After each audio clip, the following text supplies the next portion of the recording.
In this example, we're asked to find the distance between 2 points, P sub 1 and P sub 2. These 2 points here, notice that they have each x and y coordinates, which we will need in the distance formula. So here is our distance formula written in a more abstract way.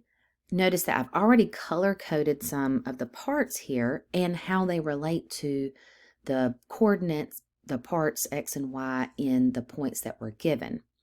So what I want to do next is substitute those values into this formula with spaces where those values will go. So that first value needs to be x sub 2, and x sub 2 is given as 3.5. Then we'll subtract from that x sub 1, which is given to be 0.2. And notice that that quantity is being squared, and added to that is also another quantity being squared. And inside that quantity, we have y sub 2, 3.7, minus y sub 1, which is negative 0.2. So everything under the radical, I'm now going to type into my calculator. Notice that I'm not typing the radical as part of this expression in my calculator because in the instructions, it's telling me to type an exact answer using radicals as needed.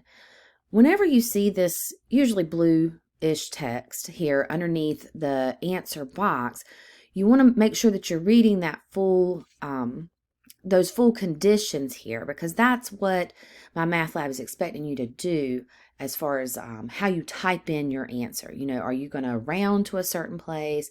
Are you going to leave your answer as a fraction? Things like that. And so since it's telling me to leave the radical, I'm going to leave the radical here on my paper and not type that into my calculator. So in my calculator, I've already typed in that entire expression, computed it, and I get 26.1. So back to my paper, then what that means is the distance is the square root of 26.1.